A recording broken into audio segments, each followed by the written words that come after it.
Jule, ich soll dir einen schönen Gruß von Nobby Dickel ausrichten. Nicht nur getroffen wie früher Nobby, sondern auch dein 40. Bundesligator für den BVB und damit genauso viele wie Nobby im Stile eines Stürmers. Ha?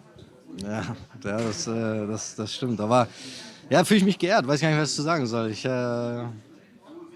bin immer wieder froh, wenn ich in dem Stadion treffe und seine herrliche Stimme höre, wie er meinen Namen anstimmt. Ja, also Grüße zurück.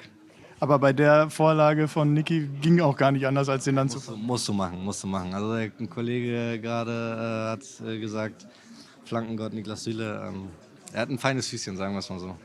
Jetzt ist nach 55 Pflichtspielen in diesem Kalenderjahr Weihnachten.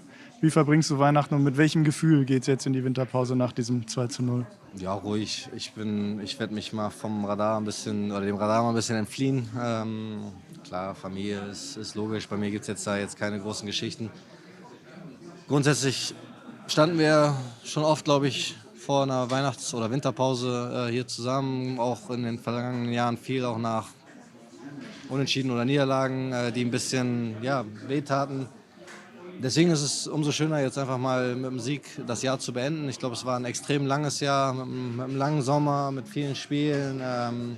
Aber grundsätzlich fand ich mit vielen positiven Ereignissen und ja, es ist schön, das Jahr dann auch so zu beenden. Pascal, Glückwunsch, 2:0, Sieg, du zurück in der Startelf. Wie hast du das Spiel draußen erlebt?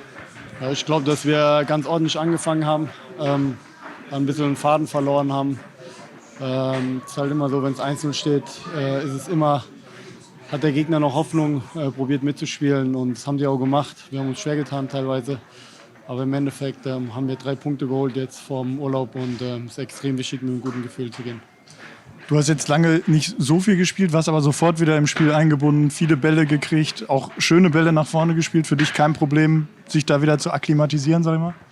Ja, natürlich nicht ganz so einfach, aber ich trainiere jeden Tag mit den Jungs, deswegen gibt es da keine Probleme. Ich habe probiert, einfach ordentliches Spiel zu machen, meine Kollegen einzusetzen und letztendlich haben wir gewonnen, das zählt. Du hast schon gesagt, Kollegen einsetzen, 2 richtig schöne Bälle auf Serou, einer glaube ich auf Karim. Was hat gefehlt, um vielleicht so ein bisschen früher den Sack zuzumachen? Einfach das Hindern Aktionen von den Jungs, die so viel Qualität haben, die so viele Tore schießen oder vorbereiten. Hat nicht sollen sein. Wir hatten auch Momente, wenn wir da das zweite Tor machen, ich glaube, da macht es vieles einfacher. Wenn du das Spiel nicht beendest, nicht killst, dann, wie gesagt, ist es immer schwer bis zum Schluss. Jetzt die Pause, du hast es gerade eben schon gesagt, für dich zum zweiten Mal kein Boxing Day. Wie wird Weihnachten im Hause Groß gefeiert? Ich fliege mit der Familie in Urlaub und dann auch noch in die Heimat zu Familie und Freunde, mit meinen Kindern, meiner Frau und alle zusammen.